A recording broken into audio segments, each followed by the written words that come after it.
Bom, que nem a gente estava conversando sobre o meu nome, né? Uhum. Eu falei Hayashi, que é nome japonês. Uhum. Porque, na verdade, a nossa história, quando eu digo a nossa, da minha família, começa lá no Japão, né? Então, meu avô, ele teve uma conversão radical, ainda como um universitário, em Tóquio, e veio através da morte da mãe dele.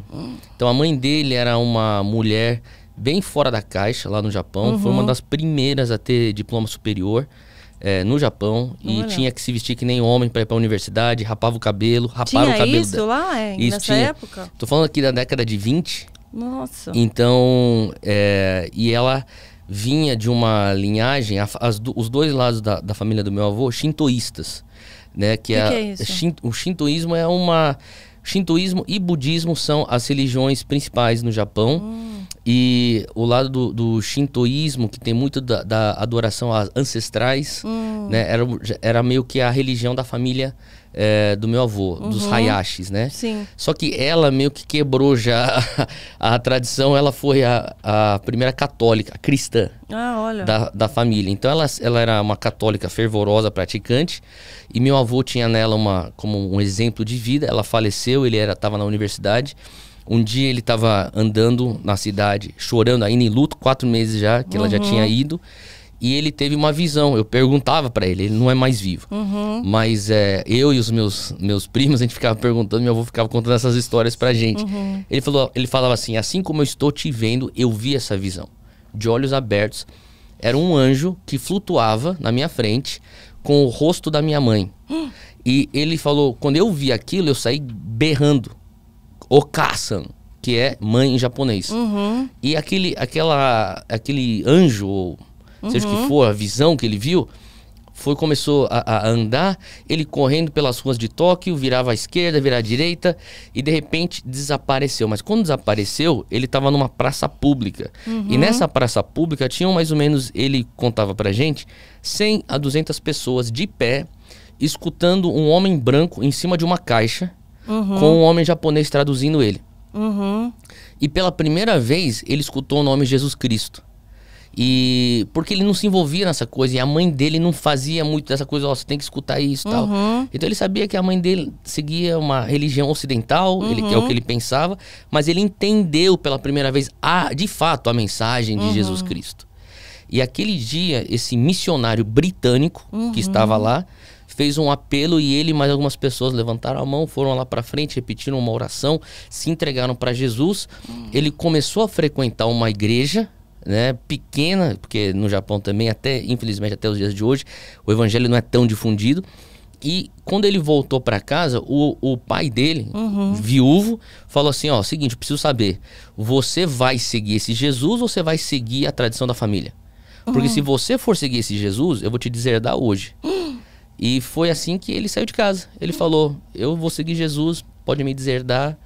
E ele nem tinha, eu acho que, conhecimento, né, das passagens bíblicas, onde falava, né, largue sua parentela e tal. Ele estava sendo o discipulado, né? Era o início da jornada dele. Ele já estava. Era o início da jornada dele, ele começou a entender, que ele começou a frequentar essa igreja, que era liderada por missionários britânicos, e o pai começou a ver que ele tá mudando, esse menino o meu filho tá ficando diferente. Ele vai abrir mão da nossa tradição, da nossa crença, e confrontou ele. E daí no confronto ele falou, não, eu vou seguir Jesus. Então, quer dizer, quando eu conto essas histórias, o pessoal fala, bom, eu também tive que me posicionar. Mas eu falo para as pessoas, quando o meu bisavô, o pai do meu avô, morreu, ele doou 14 caminhões de livro da biblioteca pessoal dele para a biblioteca pública de Tóquio. Então meu avô foi aprender a amarrar um cadarço com 12 anos. Ele tinha 4 servos. Nossa. Então era uma vida de aristocracia, que ele falou assim, eu largo tudo isso aí e eu vou morar na República da Universidade. Então o lado da minha mãe, da minha avó é diferente. Ele conhece minha avó na igreja, que vem literalmente da roça. Então ela vinha assim de uma classe social completamente diferente dele, mas se conheceram dentro da igreja. Então por isso que eu falo, o evangelho uniu eles. Sim. E eles casaram e começaram a servir a Deus, apaixonados por Jesus, recém-casados, com uma filha que era minha tia. a minha primeira tia, eles um dia acordaram com o mesmo sonho, que era uma visão do Vale de Ossos Secos de Ezequiel, só que num contexto que eles falavam que era uma selva. E daí eles acordaram no café da manhã, naquela manhã, eles começaram a conversar. E eles falavam assim, eu tive um sonho esquisito, era isso. Daí a minha avó falou assim, eu também tive o mesmo sonho. Daí eles começaram, mas no meu sonho era isso. No meu sonho era isso também. E daí eles começaram a bater as histórias e falaram assim, a gente teve o mesmo sonho na mesma noite. O que significa isso? E eles começaram a entender que era a visão de Ezequiel do Vale dos Ossos Secos, só que dentro de uma selva. E nesse momento que eles estão conversando, debatendo isso na mesa do café, bate alguém na porta, eles abrem, é um irmão da igreja. E esse cara da igreja, ele tinha assim uma fissura pela selva amazônica. Ele amava a Amazônia, aquele cara que pesquisava a Amazônia. O meu avô falava que ele tinha um livro que ele tinha todos os recortes de fotos, de artigo, tudo do Amazonas. Daí ele falou assim, o que você tá me descrevendo parece que é o Amazonas. Vou te mostrar fotos. Daí ele falou assim, eu vou lá na minha casa, vou pegar lá meu caderno, e já trago. Daí você me fala se é o que você viu no sonho. Saiu correndo, trouxe, meu avô confirmou. É isso. Ele falou, bom, isso aqui é o Amazonas, isso é no Brasil. Daí ele falou, o que o Brasil tem a ver com a gente? Agora, isso aqui é na década de 20, final da década de 20, isso.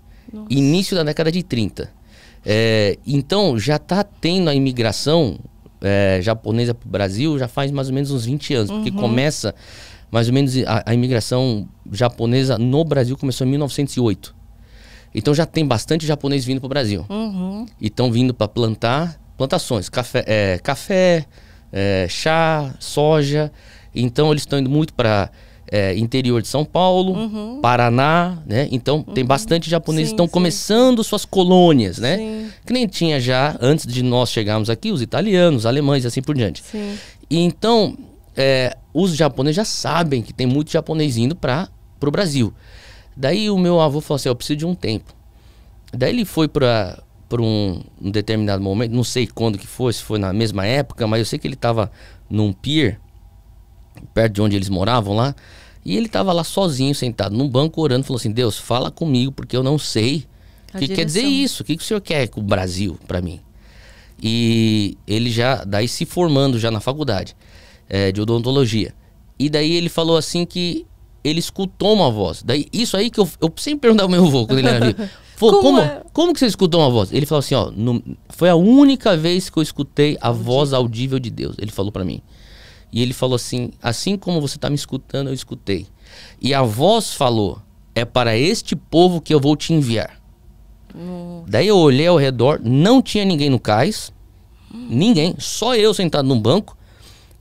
Arrepio inteiro no meu corpo, comecei a chorar, comecei a sentir uma coisa superior me envolvendo. E daí ele falou, eu olhei pro horizonte e eu vi um pinguinho no final do horizonte e eu comecei a observar, era um navio chegando.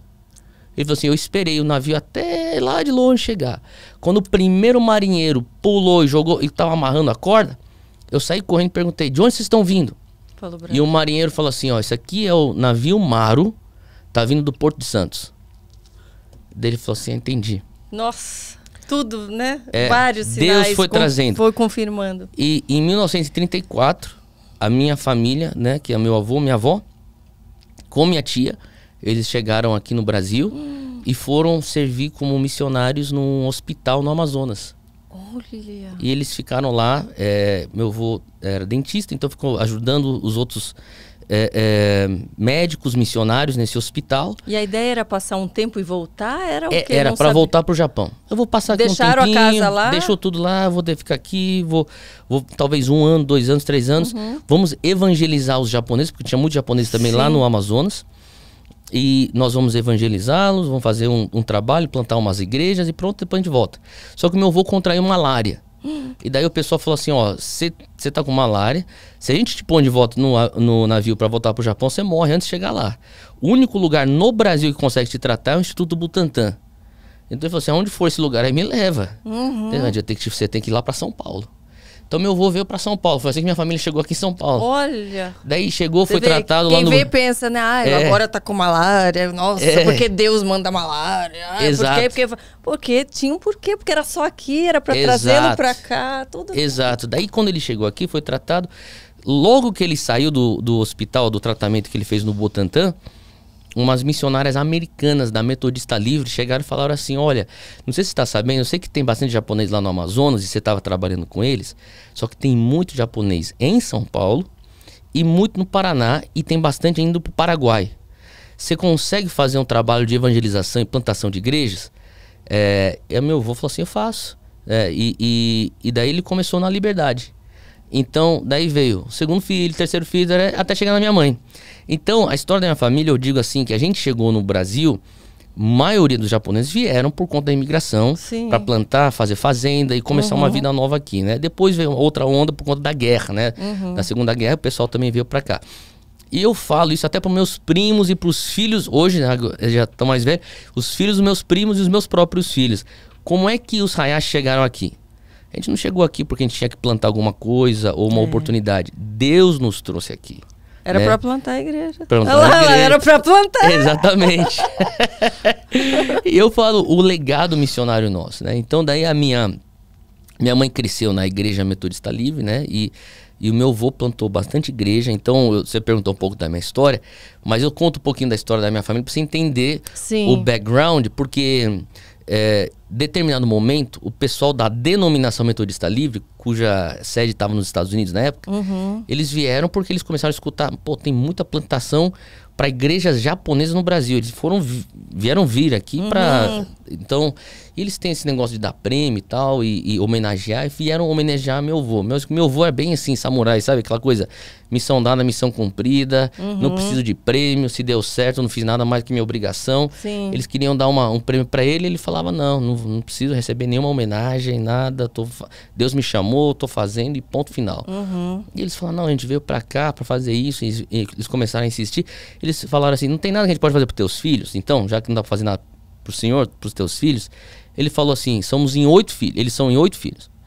Os 7 são casados e todo mundo tá bem. Só tem uma também que não é casada ainda, mas ela também tá bem. Já tá formada, tá tranquila, então não precisa. Vamos perguntar pra essa que não tá casada se tem alguma coisa. Que era minha mãe. E minha mãe falou assim, tem sim, tem uma coisa que você pode me ajudar. Ela falou assim, eu queria sempre fazer um mestrado em teologia. Eu sei que existem universidades metodistas lá nos Estados Unidos. Se você puder me ajudar com alguma carta de referência para eu pegar uma bolsa, eu aceito. E minha mãe foi. Então, década de 70, minha mãe foi para lá. E quando ela chegou lá na Califórnia para estudar, ela falou que no meio da sala de aula, teve um momento onde um dos alunos se levantou sendo batizado no Espírito Santo, orando em línguas. Que era algo que na denominação que meu avô fazia parte e que minha mãe cresceu... Não se via, né? Não, isso aí não existia. Pelo contrário, o pessoal falava contra. Já achava que era do outro lado. Exato. Então daí minha mãe falou assim, calma aí, o que é isso que aconteceu? Porque quando esse cara começou a orar em línguas, eu tive uma paz que eu nunca tive no meu interior. E ela foi perguntar pro professor. E o professor falou... minha mãe me perguntou, isso aqui, o que aconteceu aqui na sala de aula? Porque quando aconteceu, o professor interrompeu tudo e falou assim, tá dispensado, a aula acabou. Ele não sabia o que fazer. O professor não sabia o que fazer. Então isso aqui é o departamento de teologia da Metodista Livre. Ele falou assim, não sei, ele terminou a aula. Daí minha mãe foi lá questionar ele. O que aconteceu? Porque quando ele começou a orar em línguas, eu recebi uma paz no meu interior que eu nunca experimentei, um negócio que eu nunca experimentei antes. E o professor falou assim, aquilo lá que aconteceu lá não existe. Daí minha mãe falou assim, professor, será que aquilo lá não era Atos 2? E ele não queria conversa. Terminou, despachou minha mãe e foi embora. Daí uma amiga da minha mãe, que era uma coreana, falou assim, Sara, o nome da minha mãe é Sara, tem uma reunião que tá acontecendo aí, que eu vou de vez em quando, e vai ter uma reunião grande dessa vez, lá em downtown Los Angeles. Eu acho que seria uma boa você vir comigo, você vai entender. Tá bom. E era uma missionária, uma grande pregadora americana chamada Kathryn Kuhlman. E o pessoal mais antigo vai lembrar quem que ela era. Ela marcou a época. E essa senhora, Kathryn Kuhlman, ela era muito conhecida pelo mover do Espírito Santo na vida dela. Muita cura, muita salvação, muita... enfim, minha mãe falou assim que ela foi para essa reunião num auditório.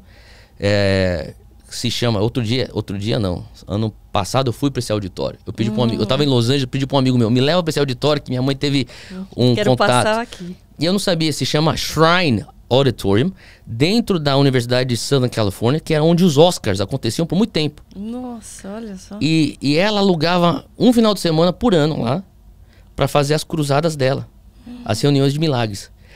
E minha mãe falou que ela sentou lá no mezanino, e quando a Catherine Kuhlman veio, com o coralzão dela, adoraram a Deus com o coral, depois chegava lá na hora da pregação, ela começava falando assim, vem Espírito Santo. E a minha mãe falou assim, que pela primeira vez ela sentiu uma onda, uma energia tangível, assim, ó, pô, que pegou ela lá no mezanino. Falou assim que o auditório inteiro, todo mundo chorando na presença de Deus, sabe? Aquelas manifestações. Sim. E ela falou, tem coisa que eu não... No mundo espiritual, no cristianismo, que eu leio em Atos, que eu tô vendo que esse pessoal tá vivendo. Então isso, depois que ela se forma, ela volta ao Brasil... Minha mãe, ela falou assim que ela começou a orar por pessoas e gente era curada. Ela falou assim, cara, isso aqui é o que eu leio na Bíblia. Pessoas eram baseadas no Espírito Santo. E daí começou um reboliço, cara. Isso em Pinheiros, aqui no bairro de Pinheiros. Tô falando década de 70, final da década de 70. O que minha mãe falou que não sabia é que muito disso estava acontecendo em diversos pontos no Brasil. Que era a renovação carismática que eles chamavam. Sim. Então tinha, inclusive perto do Clube Sírio, aqui tinha uma igreja, tem ainda, a Igreja Cristo Salva. Minha mãe falou que tinha um pastor chamado, que o pessoal chama de Tio Cássio. E todos os hippies de São Paulo iam pra lá. Lá no Rio de Janeiro tinha o mesmo movimento acontecendo, na mesma época. A gente já teve pessoas, né, que vieram aqui e falaram dessa época. Eu falei, por que eu não estava aí nessa época? E lá no Rio de Janeiro tinha uma coisa chamada... Não dá vontade de estar. Eles falavam que em São Paulo era o Tio Cássio, no Rio de Janeiro era o Tio Gerê. E o Tio Gerê era, que inclusive foi governador do Rio de Janeiro uma época, mas ele acolhia os drogados, cara. Sim. E o pessoal vinha, comunidade SO, se chama. E você começa a escutar essas histórias, daí tinha coisa acontecendo em Londrina, Pastor Samuel. Tinha outras coisas que aconteciam lá no Centro-Oeste também, lá no estado de Goiás e tal. Então você começava a ver que o Espírito Santo estava se movendo.